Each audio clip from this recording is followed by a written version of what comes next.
皆さんこんにちは、ガジログです。今回は Amazfit Band 7の2週間レビューをお届けしたいと思います。この間に良かったこと、そしてやっぱり気になるなといった点もありましたので、そのレビューの方をお届けしたいと思います。あくまでも私個人が使っている範囲でのレビューということでご了承ください。まず最初に良かった点の方をお届けしたいと思います。では本日も行ってみましょう。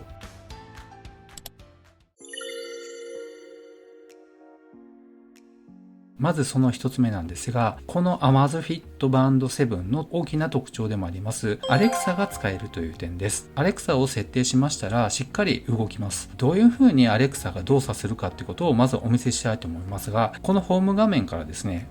このようにスワイプしますと、設定の次に Alexa の機能を持ってきています。これは移動をすることができますので、使いやすいように順番を並べ替えています。そしてですね、この Alexa をタップしますと、これでようやく Alexa にリクエストすることができるようになっています。今聞き取り中ってなっていますが、待機している状態ですね。タイマー10秒。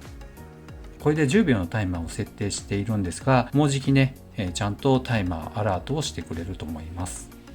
はい、今来ましたね。この端末としてタイマーの終了を教えてくれるようになっています。というふうに、この Alexa アプリが Amazon のアカウントでログインしておけば動作するようになっています。使い始めるときになかなかね、ちょっとログインすることができなかったんですけども、しっかりね、そのうちできるようになりました。これは何気に便利ですね。というわけで、この Amazfit Band 7の一番良かった点は、やっぱり Alexa が使えるという点でした。では次に良かったなっていう点は、Google Fit と連携ができるという点です。これはアプリで連携をさせる必要があるんですけども、この ZEP のアプリを使って、このプロフィールの中にアカウントの追加っていうのがありますので、ここを見ています。そうしますとね、ここに Google Fit、Strava、そして先ほどお伝えしました Amazon Alexa ですね。そして最近では Adidas ランニングっていうのもね、追加されまして、他のサービスとのアカウントの連携っていうのができるようになってきています。そして私が今お話ししている Google Fit ですね。ここにデータを飛ばすこともできますので、非常に便利ですね。というのは、ここにも今出ていますが、歩数データ8026歩と今出ていますが、このデータをまずこの ZEP と同期させることによって、8026歩ですね、ちゃんと同期することができています。この上でデータが飛びましたら、この Google Fit の方にもデータが飛んでいきます。今データが反映されていることがわかると思います。8026歩ですね。これ一番最新の同期されている状態になっています。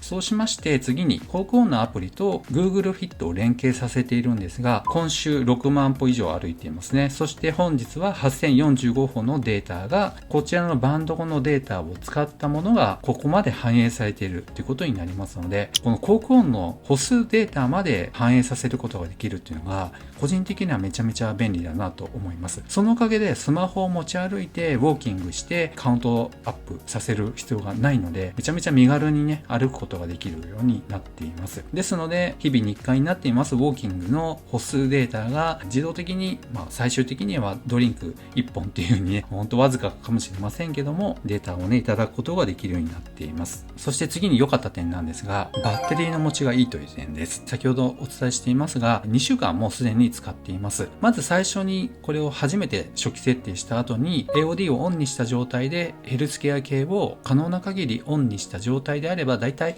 5日間持ちました。そしてその後にですね、また新たに AOD をオフにした状態でバッテリーがどれぐらい持つかっていうものを今検証してきました。まだですね、残り 20% となっていて完全になくなっているわけではありませんけども、だいたい1日あたり 7% 減っていくという形になります。ちなみにですが、ストレス測定はオフになっていますし、そして立ち上がってくださいっていうね、リマインダーもオフになっていますので、その他はヘルスケアがオンになっていますので、めちゃめちゃね、電力を浮かしてるっていうわけではないと思います。その上で1日あたり 7% の減ということになりますので、このままいけばですね、だいたい14日から15日というふうに予想されます。ということはですね、こちらの Xiaomi スマートバンド7とほぼ同じぐらいなのかなという感じになります。ただ AOD を使った時に関しては Amazfit Band 7の方がバッテリー持ちがいいのかなという感じなんですが、 AOD をオフにした状態ではほぼ一緒なのかなという感じになっています。というわけで、やっぱりね、Xiaomi のエコシステムに入っているこの Amazfitなんですが、ほぼ中身に関しては一緒なのかなという感じはします。Alexa がが搭載されているかいないかということの違いはありますけど、中身に関してはそんなに違いはないのかなというふうに個人的には思いました。ですので、もしですね、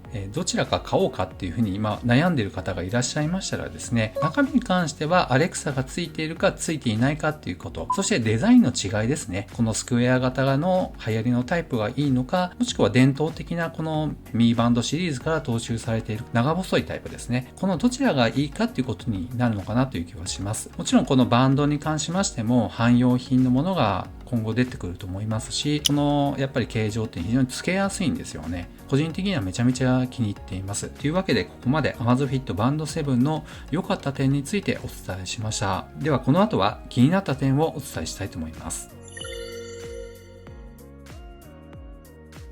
ではまず最初に2週間使った中でここは残念だったなという点があります。それは今ワークアウトをスタートさせた状態になっていますね。カウントが始まっています。そしてここに 20% と書いてありますが、これはバッテリーの残量になっています。さらにこの下の方を見てみますと、経過時間はわかるんですが、心拍数とか歩数とかデータは出ているんですが、時刻表示が出てこないんですね。これはかなり致命的だなというふうに思います。ファーストインプレッションでもお伝えしたんですが、2週間使ってもやはり本当に時刻表示つけてほしいというふうに思います。このバンドだけでは今ウォーキングはしていません。時刻がわからないとちょっと困ることもあったので、時刻がわかる別の歩数計を持ってね、わざわざ歩くというね、なかなか本末転倒な状態になってしまっています。これはいち早くアップデートで対応してくれたら嬉しいですね。そして続けてですね、ここが気になるという点なんですが、今ウォーキングのワークアウトが動いている状態になります。通常5キロの距離を歩いているんですが、ここの数値がかなり少なく表示されます。通常 GPS がついている他のモデルで測定すると5キロの距離をだいたい 4.2 キロとかですね、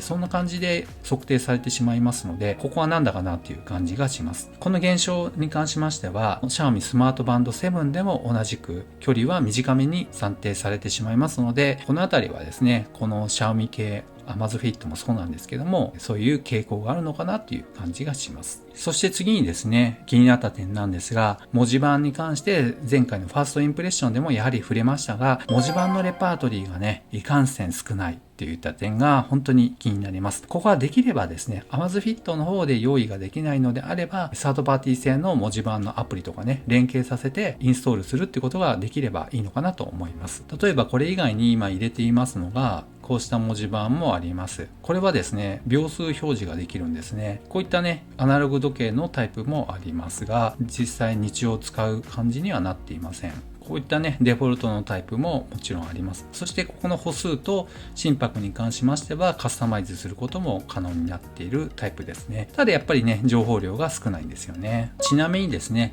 こういった感じの文字盤もあるというかですね、サードパーティー製のアプリを使えば、なんとかこういう変わったものもインストールすることができますが、実はこれは Amazfit Band 7用の文字盤ではないので、この以下の部分があるんですが、欠けてしまってるんですね。情報量が多いので、個人的には好きなんですけども、ジャストフィットしていないので、やっぱもどかしいんですね。そしてしかもですね、この文字盤のレパートリーの少なさっていうのもあるんですが、例えば心拍の部分をタップしたら、心拍数に飛ぶかっていうと飛ばないんですよね。歩数のとこもそうですし、様々なとこをタップしてもそこの機能に飛んでくれないっていうのもちょっともったいないなと思います。もう少しこういった文字盤の方にも力入れてくれたらいいなと思いました。そして最後の点ですね、それは通知がなかなか来ないことが多いという点です。これに関しましてはね、重要なことにはなりますよね。このホーム画面から左にスワイプしますと通知がありませんとありますが、ここ数日全く来なくなっています。私 Android の ZEPアプリと連携させているんですけども、おそらく原因はバッテリー管理あたりなのかなと思うんですけども、通知来ないと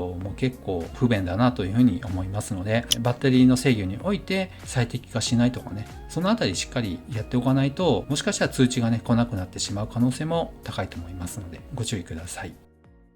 というわけで今回 Amazfit Band 7について2週間レビューをお届けしました。あくまでも私個人が使っている範囲での話になりますので、すでに購入された他の方の感想とは異なっているかもしれませんので、そのあたりはご了承ください。やっぱりね、2週間使ってきた上で思ったことは、この Xiaomi スマートバンド7と非常に中身が似てるなという点です。どうしてもですね、Xiaomi のエコシステムの一員ということで、この Xiaomi スマートバンド7と似ているっていうのは致し方ないのかなと思うんですが、初めてね、このスマートバンドを買うっていう方であれば、この Amazfit Band 7はありだと思いますが、もうすでにこちらをお持ちの方であれば、わざわざね、Amazfit Band 7を別で購入するっていうのはもったいないのかなという感じもします。見た目がね、非常に好きで Xiaomi 系のインターフェースが好きだよっていうことであればありだと思いますけど、そして Alexa を使いたいっていう方もね、ありだと思いますけど、それ以外の方でもうすでにね、この Xiaomi スマートバンド7とかファーウェイバンド7とか持っている方であれば、わざわざ買うっていう必要もないのかなっていうふうにも思いました。お値段的には結構リーズナブルな価格になっていますけども、今ね、購入を考えている方がいらっしゃいましたらね、この情報が参考になれば幸いです。では本日は以上となります。この動画が良かったよって方は高評価、そしてまだの方はぜひチャンネル登録をお願いいたします。ではまた次の動画でお会いしましょう。さよなら。